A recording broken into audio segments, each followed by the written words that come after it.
Thank you. I want to talk to you about San Onofre, which is a cause of great alarm for a lot of people there, and even the group, the judges, the administrative law judges that you, the NRC, all of you asked to comment on whether there needs to be a public hearing about what's going on there before the plant is open. So there's seriousness here, and the population in just San Diego County, since the original plant was approved, has increased by more than 300%. And so again, we have 8 million people there, and when I asked the sheriff, the county sheriff, what would the evacuation look like if there was a problem, she pointed to the road and said, that's the evacuation plan. And anyone who knows California roads knows that it's always crowded there. And God forbid, in case of any kind of emergency, what would happen. So as the population near the plant has dramatically expanded, we've learned more and more about the threats of operating nuclear reactors there. We better understand the full extent of the seismic risk, because there was a new report done several years ago that discovered another fault. We know the plant is located in a tsunami zone. This thing is really disturbing. And we know after Fukushima the devastating impact these two forces of nature can have on nuclear power plants. So you put it all together, and to me it says one word: danger. Now, I was very pleased that you and every one of your colleagues on the commission assured me at our last oversight hearing that you will not let this plant start up unless you're absolutely convinced it is safe to operate. I asked each one of you then, will you let this plant start up if you're not absolutely convinced it's safe to operate? Everyone said they were with me, they would not allow it to open.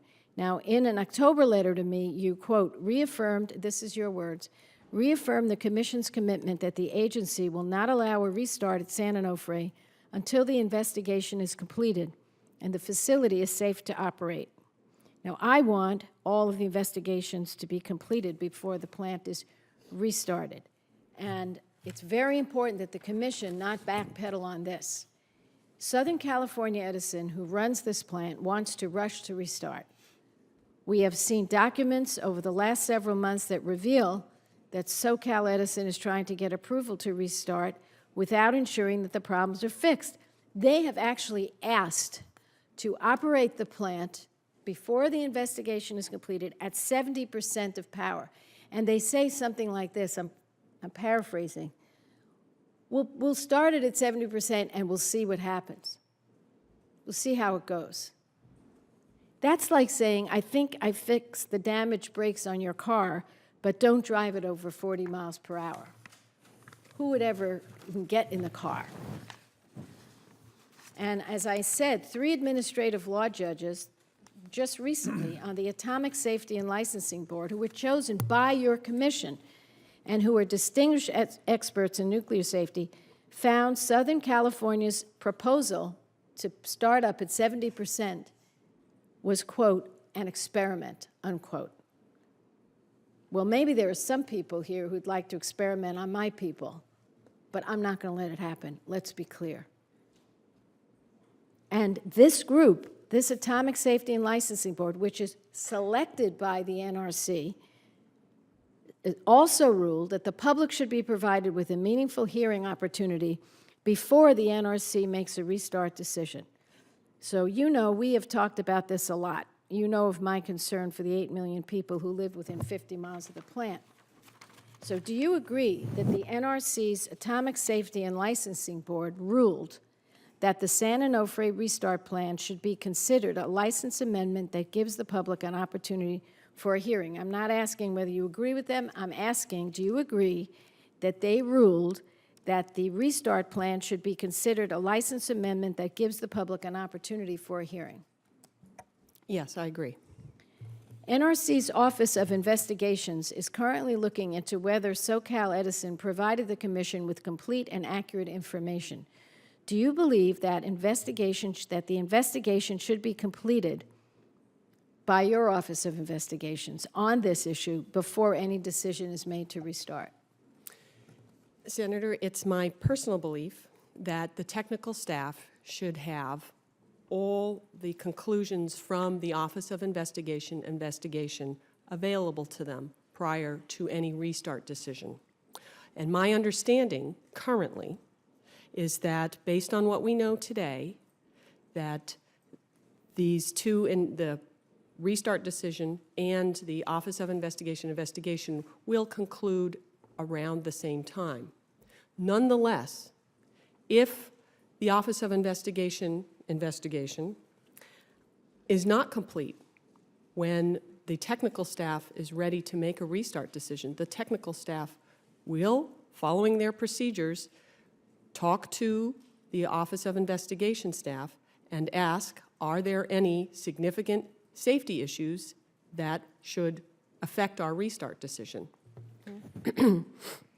Well, That said, yeah, the technical evaluation Yeah. and the Office of investigation are two separate processes, and it's very important that the agency maintain the integrity of these processes. well, I don't say that I agree there should be integrity. I do not agree under any circumstances that there ought to be a restart until the entire investigation is completed. So we have a bit of a difference. But let me just say here, lawsuit, there is no way at all that any judge, in my view, reading the NRC's Atomic Safety and License Board ruling that calls all this an experiment is going to allow this to go. So just let me tell you this. I respect what you said. I don't agree with what you said. An investigation is an investigation. If it has subpart A, B, C, and D, they have to be completed because it's very important. If we find that, let's just say SoCal Edison wasn't honest in what they said to the commission, but you allow them to restart until you really know, it's a problem. So we disagree on that. Now, NRC is also investigating allegations of willful wrongdoing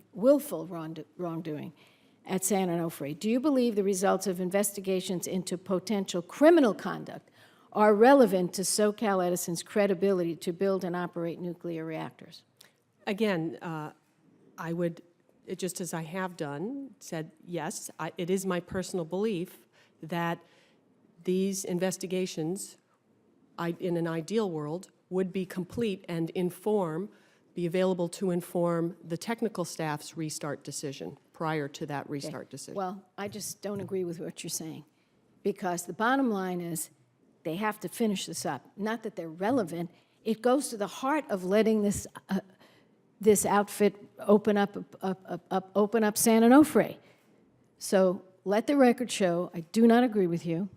To me, it's pretty simple. All the parts of the investigation have to be complete. The criminal part, the part that deals with complete and accurate information, and the rest of it, and what you call the technical part, whether or not they can open up at 70% without a license, a new license. So we do have disagreements here. I do appreciate your willingness to discuss these with me. I do appreciate the fact that you're telling me the way you feel, and let that be a lesson to some of my colleagues with other nominees. I don't agree with you, but I think you're a good leader of this commission, but I don't agree with you on the way you're handling this. Be honest. The last question I have is I'm going to ask you for some documents. They're in the public. They have to be in the public domain. I'm going to ask you about some communications that went back and forth. Would you wait until after this hearing is over so I can tell you which documents I want? Then I'll put it in writing. Sure. You and your staff. Thank you. I had a meeting with the California Energy Commission yesterday, and happily they said they have a plan in place. I want to tell you this, because this isn't really what would motivate you, but they have a plan in place to get us through the summer. San Onofre provides about 8% of the state's energy, and they have made a summer assessment. They say operating electricity margin is expected to be above the level at which service interruptions could occur. So I really want to praise them. they are really, they're good at their job there. 25% of the replacement energy is from solar and wind, and the rest has to do with restarting up other plants. So I want to just put on the record, let's not have scare tactics to rush to open a plant. We're going to be okay. And I want to praise Governor Brown and his team for just saying, look, we're not in this fight. We don't know whether the plant's going to open or not, but we're going to make sure that our people have the electricity. So that's good news.